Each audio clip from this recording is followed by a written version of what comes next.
A long time ago, in a galaxy far, far away, a great adventure took place. One that visited islands of the Caribbean and included some notable historic volcanoes. Hi, I'm Chris May, host of This Day in Weather History. It's a podcast from the Weather Network in Canada. I once marveled at the wonder of Montserrat as it was eternally spraying ash. And then there was Mount Pelée, looming everywhere and in every horizon as one walked through the almost Parisian streets of Fort-de-France, Martinique. Both have dark histories. This is what happened at Mount Pelée this day in weather history. For today's story, we go all the way back to the beginning of the 20th century, when the year was 1902. It was on April 2nd of that year when new steam vents were suddenly spotted on the peak. It's overlooking the port city of Saint-Pierre. If you port there today, Saint-Pierre is awash in Mercedes-Benz cab drivers who all hate you, and everyone is ducking and dodging one of the busiest banana export industries in the world. From Saint-Pierre, you have a clean line of sight to the top of this majestic mountain. Back in 1902, and 3 weeks later into our story, tremors were felt and Mount Pelée belched up a cloud of ash. That had to cause a stir, surely. Sadly and tragically, no, it did not.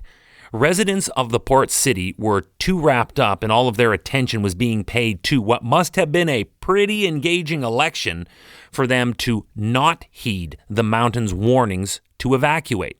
Now, I will grant them this. They were on a normally tranquil island, and it's also 1902, so there's no tech, there's no internet. They are totally isolated from most of the world, save for maybe France, so they likely did not see that educational film on what a volcano eruption can do to the land around it, because the nearby residents misguidedly believed that the only danger from the volcano was lava flow. That in itself would have had me running. And from what they recall, I don't know where they saw this or where they got this misinformation. They reckoned because the lava moves so slowly, they could easily just outwalk it. They were so convinced that there was no danger, some people actually wanted to get closer and proceeded to actually come outside to view the action. And it didn't even matter that there was already enough ash buildup from the eruption that it was now already blocking roads. What happened next had to have been a true eye-opening moment for everyone on that island. Remember that this day in weather history can be enjoyed a number of ways. Right now, you are listening to the full version of today's story on your favorite podcast provider, but there is also the daily podcast video short. They are shot right here in my podcast recording studio, so you get that perspective, and oftentimes they will include visuals from that day's event, from when it happened in weather history. So after listening to the full story, go check out the podcast video short on television or online anytime at theweathernetwork.com/weather history. Overnight into the next day, the violent activity on the volcano increased incrementally, and the blasts grew significantly stronger one after the other.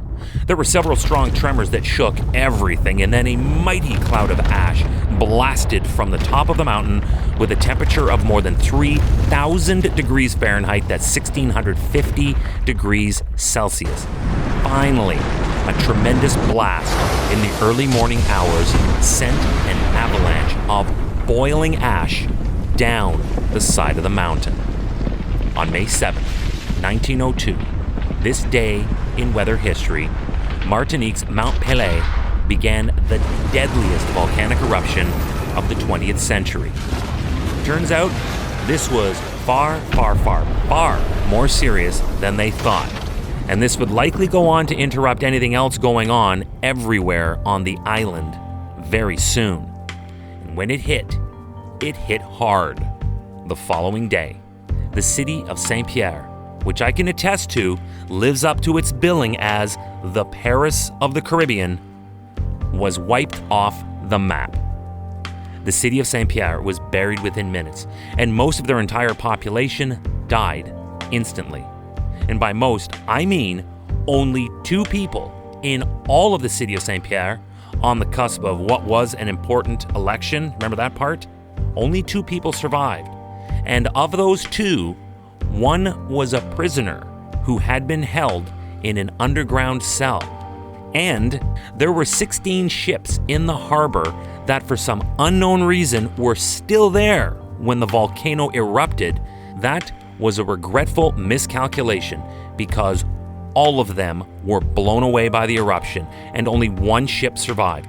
But even at that, only half of that 1 ship's crew survived, and of that, all suffered serious burns this day in weather history.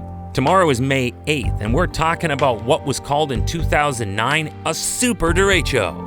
I'll explain first what a derecho is and what it did tomorrow on this podcast, This Day in Weather History, with me, your host, Chris May.